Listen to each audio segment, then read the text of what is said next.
महाशिवरात्रि। लोग कहते हैं ये शिवजी की शादी की सालगिरह है, लेकिन सच कहूं ये आधी अधूरी बात है। ये रात सिर्फ जश्न की नहीं बल्कि उस खौफनाक अंधेरे की गवाह है जब पूरी दुनिया खत्म होने की कगार पर थी। एक ही रात में 3 ऐसी घटनाएं घटी जिन्होंने ब्रह्मांड का नक्शा बदल दिया। जरा सोचिए, एक तरफ शादी की शहनाइयां थीं तो दूसरी तरफ मौत का जहर, और तीसरी तरफ एक ऐसी आग थी जो ब्रह्मा और विष्णु का घमंड चकनाचूर कर रही थी। अगर आप ये वीडियो 16 फरवरी से पहले देख रहे हैं तो सावधान हो जाइए, क्योंकि आज हम शिवलिंग के प्रकट होने की वो कहानी सुनेंगे जिसे सुनकर आपके रोंगटे खड़े हो जाएंगे। कहानी पर आते हैं। एक बार ब्रह्मा जी और विष्णु जी में युद्ध छिड़ गया। दोनों लड़ रहे थे कि मैं महान हूं, नहीं मैं तुमसे ज्यादा महान हूं। उनका ये घमंड जब दुनिया का संतुलन बिगाड़ने लगा तब अचानक उनके बीच एक विशाल अनंत अग्निस्तंभ प्रकट हुआ। वो आग का एक ऐसा खंभा था जिसका ना कोई शुरुआत था ना अंत। उस स्तंभ से एक भारी आवाज आई, जो मेरे आखिरी सिरे को खोज लेगा वही महान होगा। ब्रह्मा जी हंस बनकर ऊपर उड़े और विष्णु जी वराह बनकर नीचे गए। हजारों साल बीत गए, विष्णु जी को अंत नहीं मिला। उन्होंने अपनी हार मान ली, लेकिन ब्रह्मा जी ने वापस आकर झूठ बोला कि उन्हें अंत मिल गया है।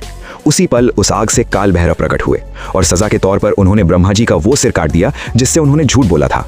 उनका अहंकार टूट गया क्योंकि शिव जी आग के रूप में आए थे। वो बहुत गर्म थे।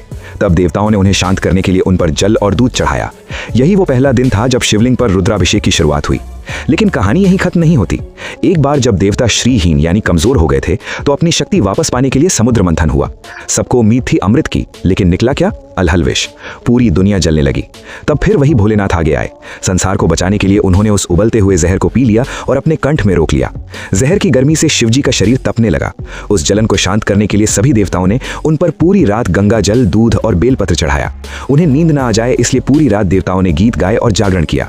यही वजह है कि महाशिवरात्रि पर हम पूरी रात जागते हैं। लेकिन रुको, ये रात इतनी डरावनी भी नहीं है। इसी रात प्रेम की जीत भी हुई थी। जब माता सती ने अपने प्राण त्यागे थे तो शिवजी पूरी तरह टूट गए थे। वो वैरागी बन गए, दुनिया छोड़कर समाधि में चले गए। तब माता सती ने पार्वती के रूप में जन्म लिया। उन्होंने हजारों साल तक कठोर तपस्या की, सिर्फ अपने शिव को वापस पाने के लिए। आखिरकार भोलेनाथ पिघले। इसी महाशिवरात्रि की रात वो बैरागी फिर से दूल्हा बना और शिव शक्ति का मिलन हुआ। तो इस 16 फरवरी जब आप शिवलिंग पर लोटा भर जल चढ़ाएं तो याद रखिएगा, आप उस आग को शांत कर रहे हैं और उस जहर के दर्द को कम कर रहे हैं। और इसे ही मिस्टीरियस वीडियो के लिए चैनल को सब्सक्राइब करें।